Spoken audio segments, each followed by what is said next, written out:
Hola, este es un nuevo video para grabar el video número 11 dentro de la sexta temporada del curso online de conceptos jurídicos fundamentales.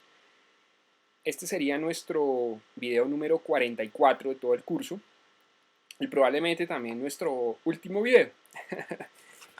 Bueno, en la clase anterior entonces estábamos viendo la representación legal de incapaces. Y estábamos viendo el tema de la representación legal de personas sometidas a patria potestad, o sea, los hijos. Entonces estábamos viendo o vimos cuál era la definición de representación legal, cuál es la diferencia entre la representación legal y la representación contractual, que está referida al contrato de mandato, que ustedes lo van a ver en su curso de contratos para los estudiantes de Derecho. Pero aquí vemos el tema de la representación legal, o sea, de personas que están sometidas obligatoriamente a que alguien los represente en cuanto al ejercicio de ciertos derechos. Habíamos visto que en cuanto a la representación legal de los hijos, hay dos temas que hay que hacer una diferencia, que es el tema de la autoría paterna y el tema de la patria potestad. En cuanto a la autoría paterna, pues es todo ese conjunto de, digamos, de obligaciones que surgen de la relación de consanguinidad de los hijos y los padres. Entonces, el direccionamiento del hogar, el cuidado, el mantenimiento, los alimentos, la vivienda, la educación, todo eso hace parte de la autoría paterna. La patria potestad ya está referida al tema de la representación legal del patrimonio que hacen los padres con respecto a los hijos, o sea, del manejo de los bienes. Bueno, y entonces aquí quiero hacer una aclaración o una explicación, y es que este video trae un bonus, digamos un bonus, un video anexo, que yo lo voy a dejar en la parte de abajo. Este video lo grabé hace aproximadamente un año y fue un video que fue grabado para mis estudiantes, digamos, presenciales. Obviamente el video está cortado en la primera parte sobre pues, explicaciones que yo les hago iniciales, pero ese video trae estos dos o tres grandes temas, que son el tema de la autoría paterna, que ya lo vimos en la clase pasada, en la clase 10, pero donde yo explico puntualmente el tema de la patria potestad, el tema del usufructo legal, el tema de la administración de los bienes, el tema de la representación judicial, extrajudicial. Entonces ya es un tema, ya se ve puntualmente el tema de la patria potestad en ese video. Ojo, ese es un video que yo grabé para mis estudiantes. Yo tuve digamos, la dicotomía o la dicotomía en el sentido de cuál vía tomar. Dicotomía es que uno tiene dos opciones de si poner este video de manera abierta o no. El video en todo caso está oculto en YouTube, pero abajo está, digamos, la dirección. No se necesita clave, simplemente ustedes entran abajo y entran y miran el video donde yo explico el tema de la patria potestad, donde ya es el tema de la representación legal de los bienes del hijo por parte de los padres. La autoría paterna fue lo que explicábamos en la clase pasada. Este es un video de más o menos 2 horas, donde vuelvo y hablo de la autoría paterna, que ya lo vimos. Los que quieran saltarse eso, pues se saltan esa partecita y entran ya a la parte de la patria potestad, donde también explico el tema de la emancipación. ¿Qué es la emancipación? La emancipación es cuando el hijo de familia, sin haber cumplido 18 años, digamos, se desliga de la representación legal de los padres en cuanto a la patria potestad. O sea, el menor de edad adquiere plena capacidad sobre el manejo de sus bienes. La emancipación solo sirve para menores adultos, o sea, para mujeres mayores de 12 años y hombres mayores de 14 años que cumplen unos requisitos, por ejemplo, como casarse o que han obtenido licencia judicial para poder obtener la emancipación, o el manejo del peculio profesional, que es el manejo de todo lo que ellos han ganado con su trabajo. Entonces, esas son. ¿De dónde viene la emancipación? Pues es un tema que viene desde Roma.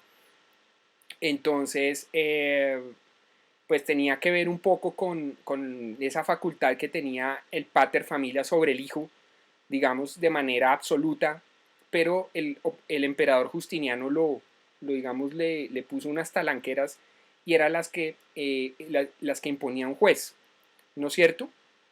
La emancipación es eso.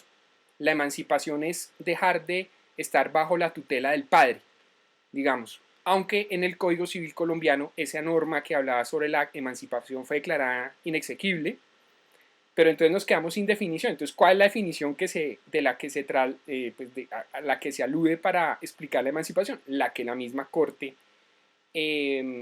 declaró inexequible, ¿no es cierto? Bueno, incluso ni siquiera fue la Corte Constitucional. Creo que cuando fue en tiempos de la Corte Suprema de Justicia declaró inexequible ese artículo sobre la definición de emancipación. Pero entonces, ¿a cuál definición aludimos? Pues a la definición que aparece en el Código Civil y que fue declarada inexequible. Antes de la Constitución del 91, quien determinaba la exequibilidad o inexequibilidad de las normas era la Corte Suprema de Justicia. Después del 91 ha sido la Corte Constitucional. Bueno, vamos a ver dos temas. Esta va a ser una clase muy breve, digamos, esta clase final, que es para hablar sobre el tema de la adopción. En Colombia está regulada por el Código de Infancia y Adolescencia, por la Ley 1098 de 2006. Para los estudiantes extranjeros que estén viendo este video, tienen que mirar dentro de su legislación, Código Civil, o si existe una norma específica que determine sobre el tema de la adopción. En Colombia está regulada por la Ley 1098 del 2006, que es el Código de Infancia y Adolescencia, de los artículos 61 a 78. ¿Qué es lo más importante con respecto a este tema de la adopción? En primer lugar, pues la naturaleza jurídica de la adopción. La adopción es una medida de protección, es una medida de protección del Estado sobre los hijos o sobre los niños que no tienen papás, digamos, o que teniendo papás han sido dados en adopción. Está bajo vigilancia del Estado, es irrevocable, o sea, no es que yo adopte un niño, no me gustó, yo lo devuelvo, ¿no es cierto? Y más o menos suple esa relación filial que existe entre padres e hijos biológicos.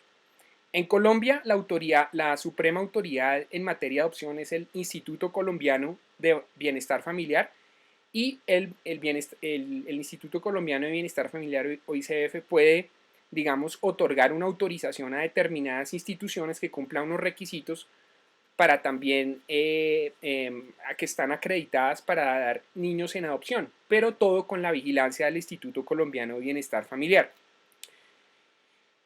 ¿Quiénes se pueden adoptar? Menores de 18 años, personas declaradas en adoptabilidad, la adopción o que la adopción haya sido consentida a los padres, o sea, niños que no se sepa quiénes son sus padres o que los padres hayan consentido en la adopción. Si el menor tiene bienes, se hace con las normas de los guardadores. Eso tiene que ver con respecto a la patria potestad. Eso quiere decir que si el niño tiene bienes, puede que los padres adoptantes no asuman la patria potestad. La patria potestad o la representación legal de esos niños con respecto a sus bienes la van a ejercer unos representantes legales especiales. Entonces, ¿cómo así? Entonces, pues sí, tiene unos padres que van a ejercer su autoridad paterna, los padres adoptantes, pero si el niño tiene bienes, esos bienes o el manejo de esos bienes se van a dar por unos representantes legales diferentes a los que son los padres. Claro, porque puede que haya gente que adopte un niño, pero, pues que ese niño es dueño, yo no sé cuántas bienes, entonces les interesa eso.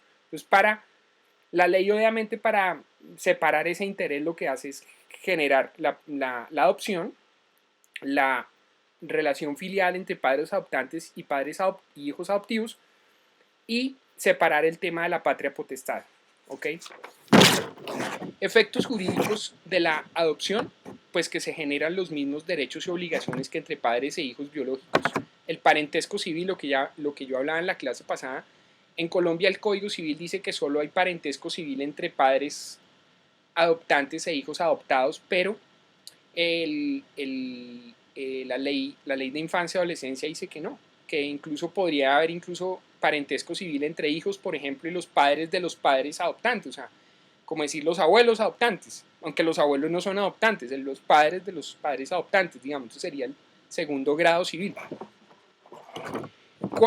Los nombres y los apellidos del hijo que es el del niño que es adoptado, va a tener los mismos apellidos como si fueran los padres consanguíneos. Entonces va a tener el primer apellido del padre consanguíneo, el primer apellido de la madre consanguínea. como si fueran los padres consanguíneos. ¿Sí me explico? Lo que pasa es que en Colombia hasta esta ley, hasta el Código de Infancia y Adolescencia, había una figura que era la de la adopción simple, y era que el hijo podía tener los dos apellidos, o sea, podría tener el primer apellido del padre biológico y el primer apellido del padre adoptante como sus apellidos, pero eso era un relajo. Entonces el Código de Infancia y Adolescencia acabó con la adopción simple y generó la adopción plena, que es que simplemente el adoptado va a tener los apellidos de los padres. Se extingue el parentesco de consanguinidad, y si hay padre biológico adoptante, no se extingue la consanguinidad con respecto a este. O sea, puede que uno de los padres adoptantes es un padre biológico. ¿Sí me explico? Entonces, con respecto a él, pues no se extingue el parentesco de consanguinidad. No se puede reclamar la paternidad respecto al hijo adoptivo. Cuando el hijo ha sido dado en adopción, ya los padres biológicos no pueden reclamar la paternidad, precisamente porque es irrevocable. ¿Ante quién se expresa el consentimiento para dar un niño en adopción? Ante el defensor de familia en Colombia. Requisitos para adoptar. ¿Quiénes pueden adoptar? Las personas capaces. Ya vimos que era la capacidad. Tienen que ser mayores de 25 años, personas mayores de 25 años, y tiene que haber una diferencia de edad de 15 años entre la persona adoptante o los adoptantes y el adoptado. Tiene que haber una diferencia de 15 años de edad. Tiene que demostrarse pues la idoneidad mental, moral y social suficiente, ¿no es cierto? ¿Pueden adoptar las personas solteras? Sí, pero hay un nivel de preferencias, hay una política de preferencia de dar niños en adopción solo a parejas casadas, pero según la ley pueden adoptar padres en personas solteras. Los cónyuges conjuntamente, compañeros permanentes, o sea, personas casadas pueden adoptar, sí. Personas no casadas, o sea, digamos en unión marital, de hecho pueden adoptar, sí. El guardador al pupilo lo puede adoptar, sí, sí lo puede adoptar. Y el cónyuge o compañero permanente al hijo del cónyuge o compañero permanente. ¿Sí me explico? O sea, por ejemplo, yo me caso con una persona, esa persona tiene un hijo. Yo lo puedo adoptar, yo puedo adoptar al hijo de mi compañero permanente o mi cónyuge, sí, yo lo puedo adoptar. Adopción de mayores de edad. Curiosa esta norma, ¿cómo se pueden adoptar mayores de edad? Entonces, la ley da esta licencia cuando se cumplen los siguientes requisitos. Cuando el adoptante y el adoptado han convivido bajo el mismo techo y cuidado personal, por lo menos 2 años, desde 2 años antes de tener 18 años. ¿Sí me explico? O sea, se pueden adoptar mayores de 18 años. Uno dice, pero si solo se adoptan niños, ojo, ya voy a explicar para qué existe este tema de la adopción. Puede ser, por ejemplo, para temas hereditarios. ¿Sí ven? Puede ser para temas, o sea, esa persona no es mi hijo, digamos, consanguíneo, pero yo lo adopto, por ejemplo, para temas de herencia. Pero el requisito es haber vivido bajo el mismo techo y cuidado durante 2 años mínimo antes de que el adoptado hubiera cumplido los 18 años. ¿Sí? Por ejemplo, yo me casé con una muchacha, la muchacha tenía un hijo, ¿no es cierto? Y después de los 18 años yo decido adoptar al niño como si fuera hijo mío. No reconocerlo como hijo mío, como hijo biológico, sino adoptarlo. ¿Para qué? Para que entre dentro de la herencia, entre dentro de mi herencia, de tal forma que si yo fallezco, entonces él entre como heredero, como hijo mío. ¿Sí ven? Pero ya, obviamente, ya pues adopción, pues ya es una persona ya incluso más que emancipada, ya adquirió la capacidad, entonces pues digamos que no habría esa relación un poco, digamos, de patria potestad, pues, o de autoría paterna. Aunque la patria potestad, como la vimos, los padres adoptantes no la ejercen la autoría paterna, pero no la patria potestad en el caso de que el hijo tenga bienes, ¿no es cierto? Entonces, ¿se pueden adoptar mayores de 18 años? Sí, pero hay 2 requisitos. Uno, que la persona tenga más de 18 años, obviamente, y que hayan vivido conjuntamente bajo el mismo techo y cuidado por lo menos 2 años. Adopción de indígenas. Los indígenas pueden adoptar hijos de acuerdo a sus costumbres. En Colombia hay una jurisdicción indígena y se respetan las tradiciones de los pueblos indígenas. Los indígenas pueden adoptar de acuerdo a sus costumbres. Relación para adoptantes colombianos es que si hay, digamos, dos parejas que están detrás de un niño para adoptarlo, digamos, se prefiere a los adoptantes colombianos. La adopción internacional, pues hay unas normas sobre estos temas de adopción internacional. Colombia respeta y acata estos convenios internacionales y tratados internacionales de los cuales Colombia sea suscriptor. Todo el programa de adopción, como ya lo dije, lo maneja el Instituto Colombiano de Bienestar Familiar. Hay una prohibición absoluta para pagar por adopciones. No se puede pagar al Instituto no se puede pagar ni al Instituto Colombiano de Bienestar Familiar ni a instituciones autorizadas pagar por el tema de la adopción. Obviamente pues hay papeles, digamos, notariales, cosas de este estilo pues que requieren unos pagos, pero la adopción como tal, según la ley del Código de Infancia y Adolescencia, es gratuita. Reserva los documentos sobre el tema de la adopción, tiene una reserva de 20 años, aunque ya vamos a ver que el hijo después de un tiempo tiene derecho a conocer quiénes son sus padres biológicos. Entonces, los documentos tienen una reserva de 20 años, pero el adoptado tiene derecho a saber quiénes son sus padres biológicos. Obviamente, pues cuando esta persona ya tenga, digamos, una cierta capacidad o lo necesite, digamos. O sea, cuando ya tenga, digamos, pues cuando ya sea un menor adulto, tenga ya ciertas facultades, digamos, psicológicas para saberlo. Pero el adoptado, digamos, tiene derecho a saber quiénes son sus padres biológicos. Pero todos los documentos sobre la adopción tienen una reserva de 20 años. El sistema de restablecimiento de derechos sobre estos temas, sobre todo el tema de la adopción, y sobre niños que no se sabe quiénes son sus padres, toda esta política la maneja el Instituto Colombiano de Bienestar Familiar. La acreditación es que entidades nacionales o internacionales que también pueden dar en niños adopción tienen que tener la acreditación ante el Instituto Colombiano de Bienestar Familiar. O sea, uno no puede ir a una institución ahí como que, ay, quiero adoptar un niño. Uno tiene que saber que efectivamente esa institución, ya sea nacional o internacional, tenga la autorización del Instituto Colombiano de Bienestar Familiar para manejar todos estos temas de adopción. Mucho ojo con esto, ¿no es cierto? Bueno.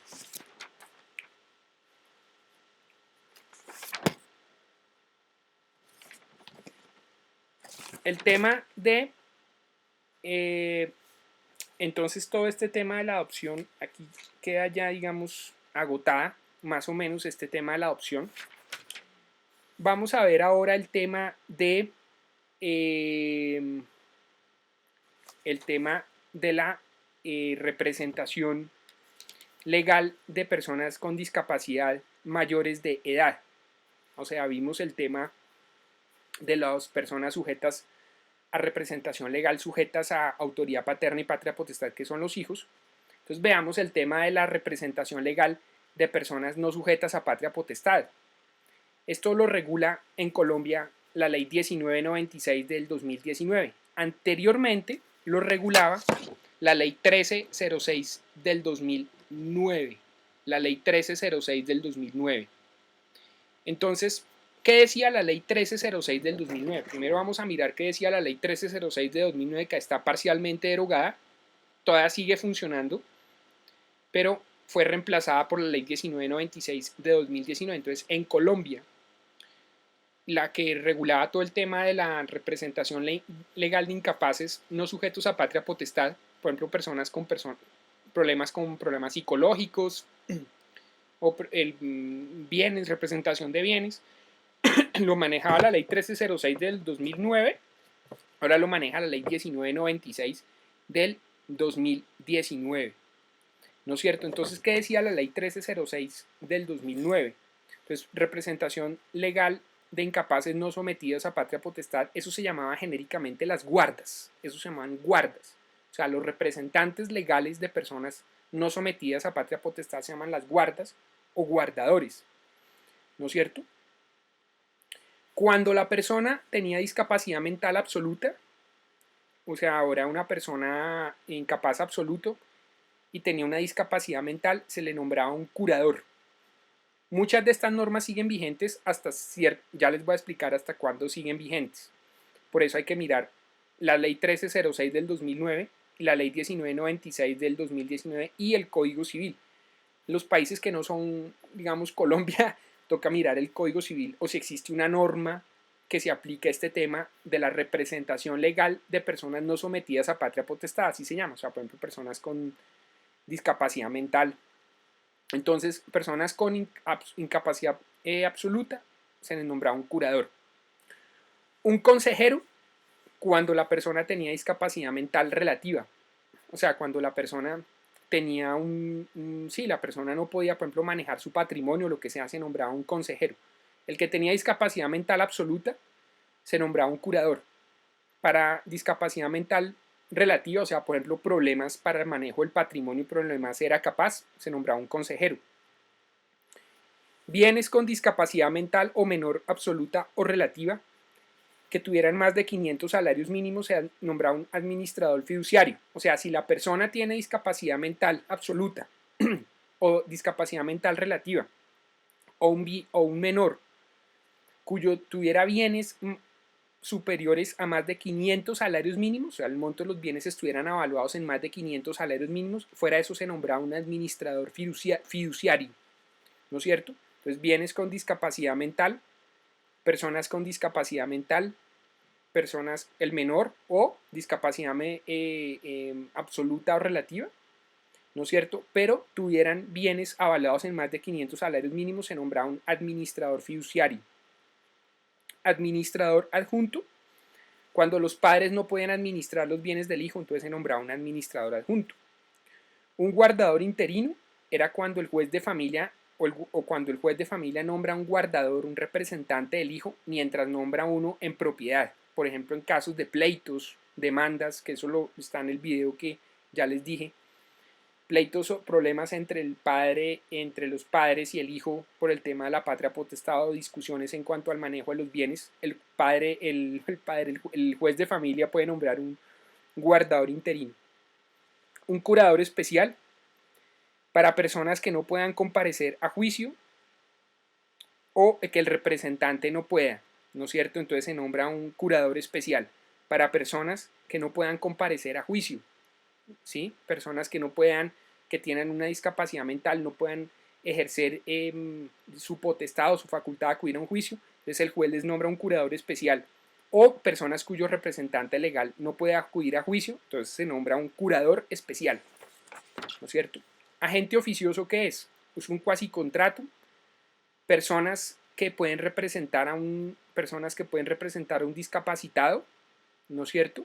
Eso es digamos, un cuasicontrato, o sea, personas que no han sido nombrados, pero ellos se toman la atribución de representar a un discapacitado mental absoluto.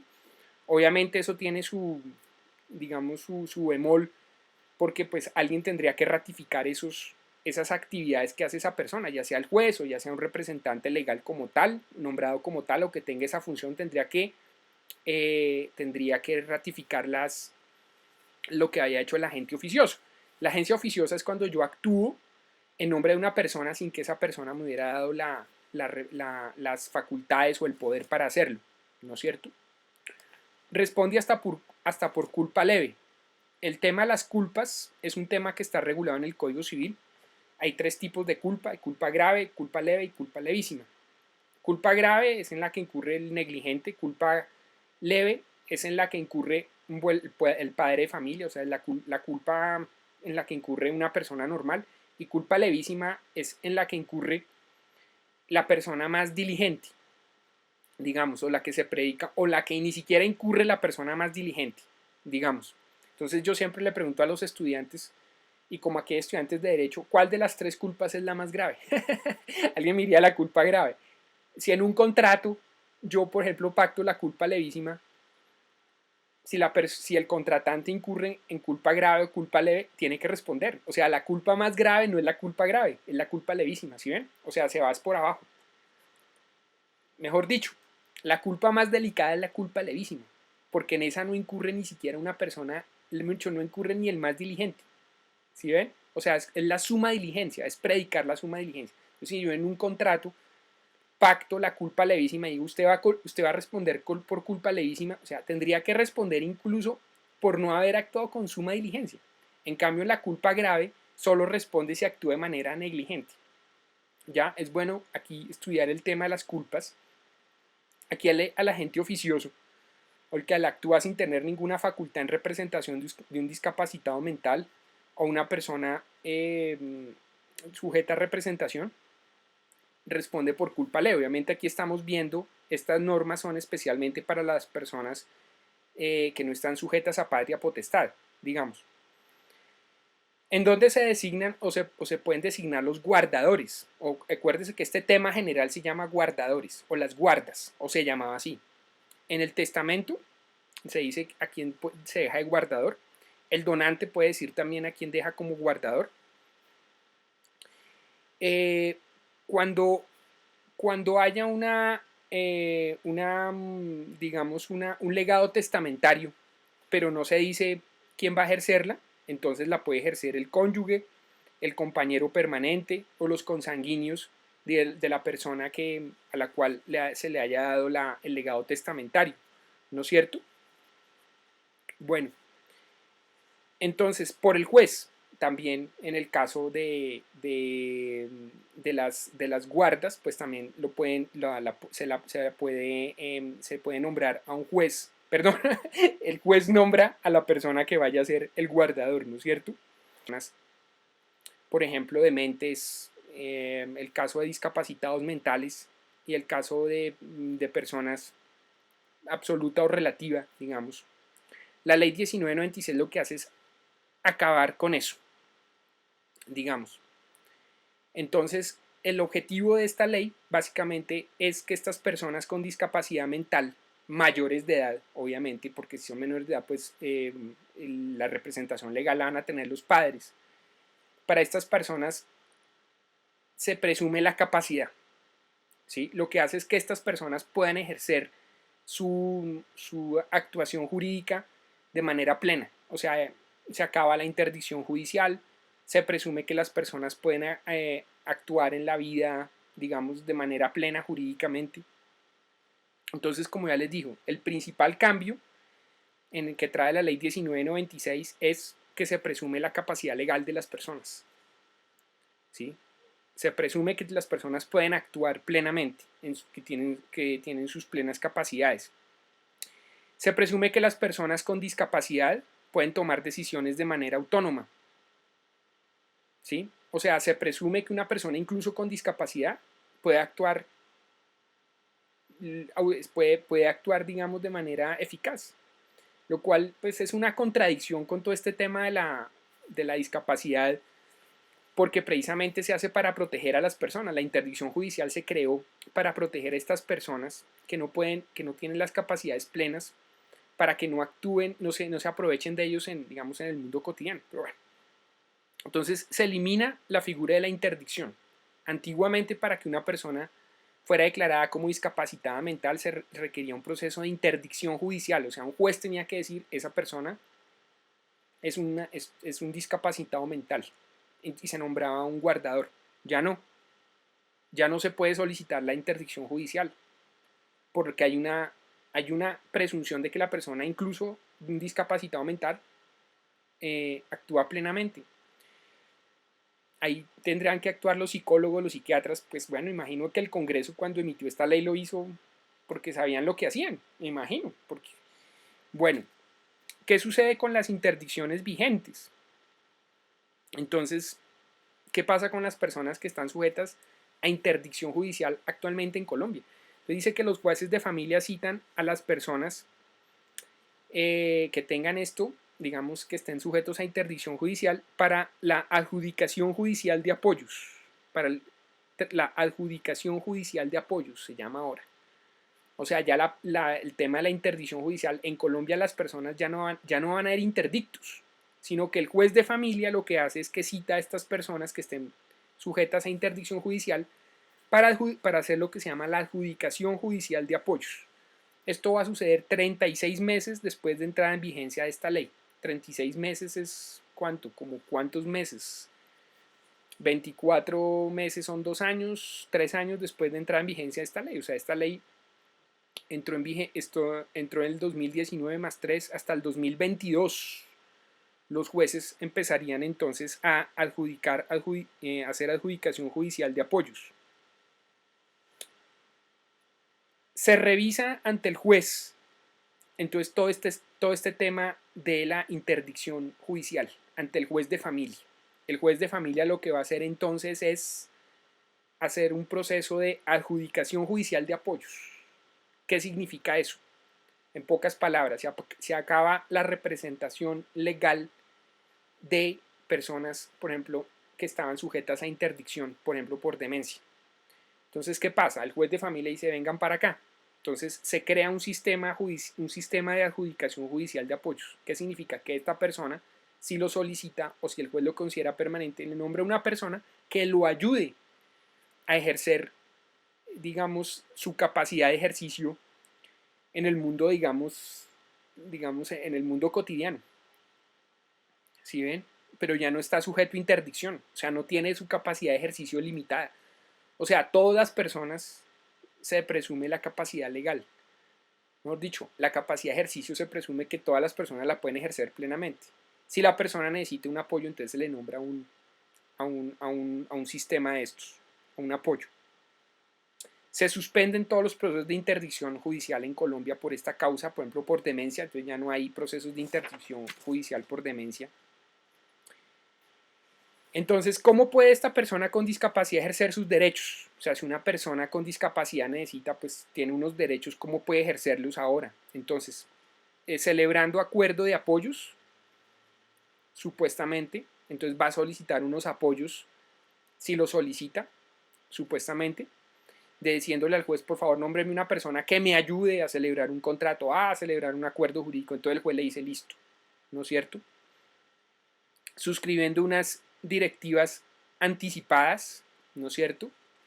O sea, por ejemplo, diciendo, yo quiero que si en caso dado que a mí me pase algo, quede loco, lo que sea, entonces dar como unas directrices de qué pasa si la persona, por ejemplo, llega a tener perturbaciones mentales, ¿no es cierto? Los acuerdos de apoyos, entonces se pueden llevar a cabo en las notarías, en los centros de conciliación, ¿no es cierto? Pero no puede funcionar por más de 5 años, no más de 5 años. O sea, una persona no puede tener un apoyo indefinido, sino solo lo puede ayudar por un término que no puede ser más de 5 años. Ante las notarías y entre los centros de conciliación se pueden hacer acuerdos de apoyo, o sea, llegar a acuerdos con personas para que esa persona me pueda colaborar a celebrar actos jurídicos en el caso de que yo tenga una discapacidad mental, pero yo no voy a ser interdicto, sino una persona que me ayude a, digamos, celebrar actos jurídicos en el mundo normal. La implementación de esta ley está sujeto a plazos que debe establecer el gobierno nacional. O sea, en todo caso, esta ley está sujeto a unos plazos y a unas reglamentaciones que dependen del gobierno nacional, pero se acaba, digamos, el fin de esta ley es acabar con los procesos de interdicción judicial. Ya nadie en Colombia, después de que pase desde los plazos que dice aquí esta ley, nadie en Colombia va a ser interdicto por temas mentales. Entonces las personas que tengan problemas mentales, ¿cómo van a funcionar en el mundo jurídico? Solicitan apoyos, alguien que los ayude, ¿sí? Pueden ir ante una notaría, ante un juez, ¿no es cierto? Ante un centro de conciliación. Ante el juez es que los jueces van a revisar los procesos de interdicción, los van a revisar, ¿sí? Y lo que se va a hacer se va a adjudicar es un sistema de apoyos que eso lo va a regular el gobierno nacional.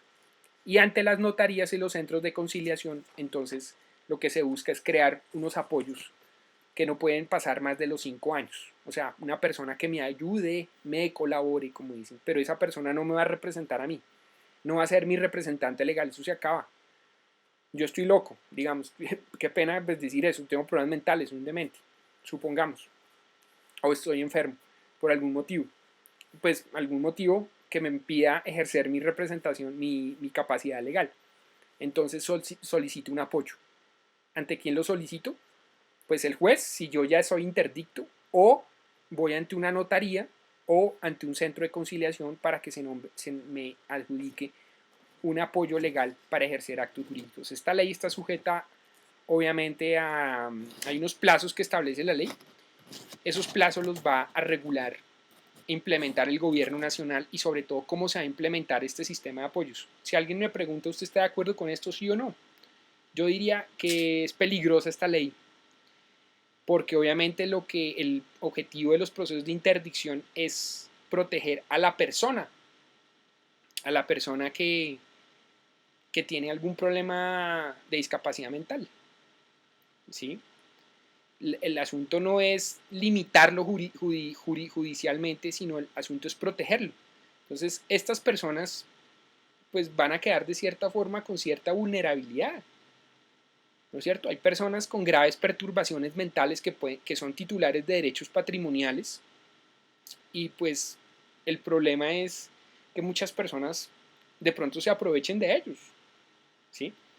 Claro que también puede suceder lo contrario, personas que no tengan problemas con discapacidad mental y los familiares, por querer arrebatarle sus bienes, dicen, sí, él está loco, habla solo, se cree Napoleón, filma videos en YouTube. Entonces, ¡pum! Interdicción judicial. Entonces, para que no suceda esto, obviamente la ley, eh, pues, como yo hablo como abogado, yo no hablo ni como psiquiatra, ni como médico, ni como trabajador social, uno inmediatamente se prenden las alarmas, porque esto va en contra de toda la ley civil sobre la representación legal de incapaces. ¿Sí ven? Claro, el problema es la mala fe, que una persona por quererle quitar su patrimonio, sí, los familiares, está loco, y el tipo no está loco. Interdicción judicial, pum, ¿cierto? Supongamos. Pero también puede pasar el caso contrario, ¿sí? También puede pasar el caso contrario y es que a la persona toca declarar interdicta porque está despilfarrando el patrimonio y todo eso. O sea, para protegerlo, pues toca nombrarle un guardador, para que no vuelva loco, pues para que no vuelva loco con el patrimonio. Y así concluimos entonces este curso de conceptos jurídicos fundamentales. Yo les dejo, aquí en la parte de abajo está esa clase de 2 horas. Esta fue una clase que yo la hice alterna a la clase presencial. Fue una clase de apoyo que hice a los alumnos cuando dicté este curso. Entonces, cuando dicté este curso hace un año, o sea, esto fue para mis estudiantes de hace como un año más o menos. Entonces, yo hice ese video, lo dejo aquí abajo. Obviamente tienen que mirarlo con cierta tolerancia, porque ya aparezco tomando gaseosa y bueno, bórrese del acta eso. Lo importante es lo que yo digo ahí, es el tema de la autoría paterna, el tema de la patria potestad, el tema de la emancipación. Es un video de 2 horas. Yo creo que les puede servir mucho. Les dejo el enlace abajo. Es un video que no es un video que ni te clava ni nada, pero es un video oculto de YouTube, ¿sí? Entonces, no se puede buscar, digamos, de manera libre, pero está abajo. O sea, ustedes pueden entrar perfectamente. Ok, bueno, muchas gracias. Este fue el video número 11. Este es el último video del curso de conceptos jurídicos, de conceptos jurídicos fundamentales del curso de Derecho Civil, sexta temporada. Eso no obsta que yo de pronto pueda grabar videos sueltos, pero sobre el curso ya, yo me prometí a mí mismo que lo iba a hacer, lo hice. Si tienen alguna dudas, por favor escriban a mis redes sociales, a mi correo electrónico. Si tienen dudas, alegaciones, reclamaciones, por favor. Muchas gracias a todos, las personas que me apoyaron, sobre todo a las personas que me han mandado comentarios. Muchísimas gracias. Perdonen la molestia, pues estos videos no tienen edición, no tienen efectos especiales. Me hubiera gustado grabarlos de una mejor forma. Lo importante es yo trato de transmitir los conocimientos lo mejor que pueda. Yo también lo veo como una obligación. Este es el resultado de un trabajo de muchos años que me dio la vida me dio el privilegio de ser abogado, después la vida me dio el privilegio de poder ser profesor. Yo le he dado clase a no sé cuántas personas, de las cuales de todas aprendí, de todos los estudiantes aprendí, soy mejor persona. Como todos los seres humanos, entramos en nuevas etapas. Todo empieza y todo acaba. La vida tiene un principio y la vida tiene un final. Yo sé que estos videos los ven personas a veces jóvenes de 17, 18, 19 años. Yo les digo eso, todo en la vida tiene un principio y todo en la vida tiene un final, ¿no es cierto? Entonces, yo grabé este video de Derecho Civil Personal, no porque crea que yo soy un experto, yo no soy experto en esto. Me dicen, entonces, ¿por qué grabo el video? Yo desde hace varios años he dictado este curso, lo dicté en la universidad con estudiantes presenciales, la experiencia fue muy interesante, ha sido muy interesante, como profesor pues también la experiencia ha sido muy interesante, el destino hizo que yo fuera abogado y la vida también hizo, y el destino hizo que yo también fuera profesor. Yo hace muchos años empecé un blog jurídico escrito, escribí artículos, también tuve una experiencia muy chévere, ha sido la experiencia muy chévere, después empecé con el tema del YouTube, ha sido también una experiencia muy interesante y de lo que se trata no es de ser un figuretti, como decían antes en un programa peruano de farándula, un figuretti, mi interés no es ser un figuretti, mi interés no es volverme famoso pues con esto, sino que yo creo que es una forma de poner un granito de arena. De pronto esto le pueda ayudar a alguien, le pueda colaborar a alguien, le pueda quedar un sentimiento de investigación. Yo estaría feliz si después de ver estos videos los estudiantes van y leen libros doctrinantes, incluso de personas que estén diciendo algo completamente diferente a lo que yo estoy diciendo, que vayan y cojan el Código Civil, que cojan los libros de franceses, de españoles, de colombianos, de autores argentinos, bueno, de los mexicanos, de los autores, y lean, y ustedes lean y digan, oiga, pero esto cómo es, ay, muestra a ver esta institución, o sea, que les genere curiosidad, o si de pronto les generó más bien fastidio, bueno, de pronto también, esa será otra, otra opción de los videos. Entonces, estos videos, pues, digamos, me libera de esa como obligación de seguir grabando los videos con una periodicidad, incluso una televidente me regañaba, me decía, ¿qué pasa con el curso? Pues bueno, aquí estamos culminando el curso. Presencialmente este curso puede llegar hasta las más o menos 15 clases, yo lo hice en 11 clases, muy sintético. Obviamente en una clase presencial se aprende mucho más, porque uno tiene el profesor ahí, puede hacer las preguntas, entonces se vuelve un diálogo. En cambio, así en YouTube uno está hablando prácticamente, uno le está hablando a una pantalla de un computador. Entonces uno no obtiene el feedback. En las clases uno tiene las preguntas, entonces empiezan a surgir dudas. Por eso las clases son más reducidas. Entonces, como siempre, así como una persona me criticaba que yo en el primer video de qué es el derecho, yo duré como 5 minutos dando gracias, pues también quiero darles gracias a las personas pues, que permitieron que yo pudiera grabar este curso de conceptos jurídicos fundamentales. En primer lugar, darle gracias a mis estudiantes presenciales de conceptos jurídicos fundamentales, a mis estudiantes de introducción al derecho civil y a mis estudiantes de derecho civil personas. Yo aprendí de cada uno de ustedes y soy mejor persona después de haber sido profesor de ustedes. ¿Ok? Yo soy mejor persona. La vida me dio la opción, me dio la oportunidad de haber sido profesor. Y para mí ha sido grandioso. El destino me llevó allá. Ahora me da la opción bueno, de conocer más personas, más estudiantes, incluso de otros países y de otras ciudades. Y bueno, y eso me tiene muy alegre y muy contento.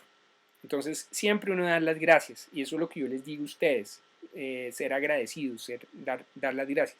Sí, en este momento la humanidad, yo estoy grabando este video a principios de mayo, estamos pasando por una etapa muy difícil.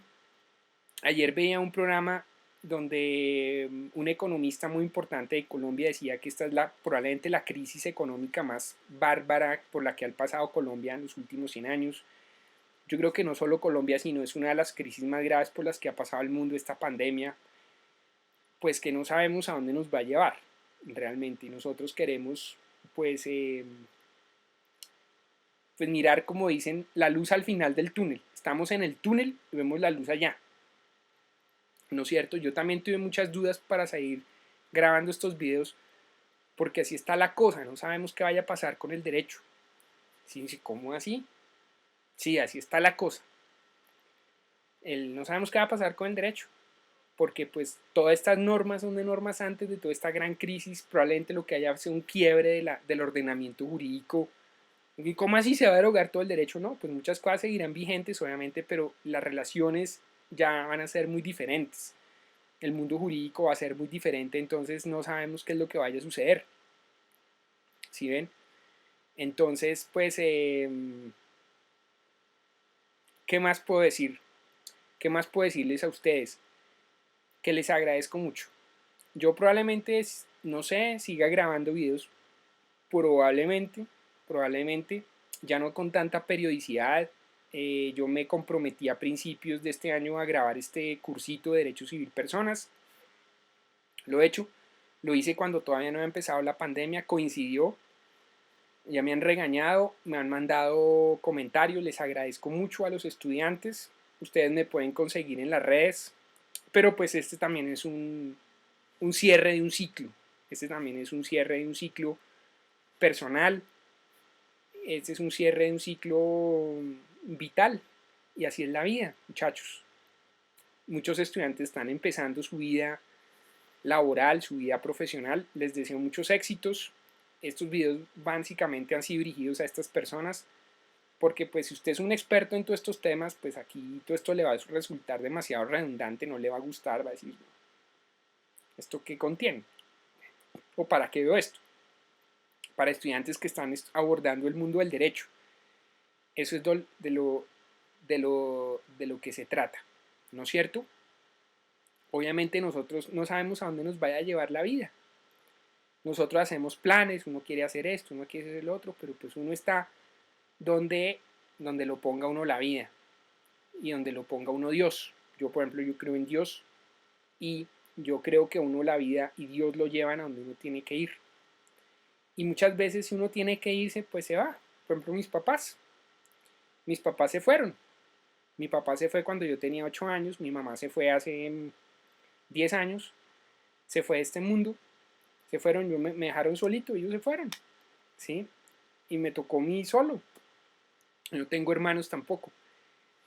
Como me decía alguien, pues usted le tocó solo, ¿sí? Nosotros nos tocó solo. Y muchas veces también nos toca irnos. Nos toca irnos acá y tenemos que tener conciencia de eso. Tenemos que tener conciencia que aquí estamos, pero nos vamos también. ¿No es cierto? Entonces, esto nos cambia también un poco como la conciencia de lo que hacemos en el mundo. Esta crisis nos cambia también la conciencia de por qué estamos acá, de cuál es el objetivo. El objetivo es volvernos ricos y exitosos y famosos y tener títulos. ¿Será que ese es el objetivo de la vida? Más bien, ¿no será que el objetivo de la vida es darnos cuenta para qué estamos vivos? Y de acuerdo con eso, interrelacionarnos mejor con las demás personas. Si quieren ver mis videos de una nueva humanidad, del tema de filantropía, todo eso, chévere. Ese también son unos temas que me gustan mucho. Yo grabé estos videos, como les dije, no porque sea experto. La vida me dio la opción. Y esa es una forma de dar gracias y de poner un granito de arena, ¿sí? De decir, bueno, yo no puedo, pues, yo podía escribir libros, pero también, pues ahora están estos medios de tecnológicos más inmediatos, entonces donde las personas puedan tener acceso. Hasta cuando, pues hasta cuando estemos vivos, pues ahí tenemos, ahí estamos en contacto. Igual estos videos pues quedarán, de pronto los eliminarán alguna vez. Mientras tanto, muchas gracias y ahí quedamos en contacto. El video sobre autoría paterna, patria potestad, el tema de la patria potestad y todo eso está abajo. Para los que quieran ver ese tema más a profundidad de autoría paterna, patria potestad, emancipación, está abajo. Está el enlace está abajo, en los links de abajo está ahí. Bueno, muchísimas gracias. Esta fue la clase 11, la última clase de nuestro curso. Un abrazo para todos.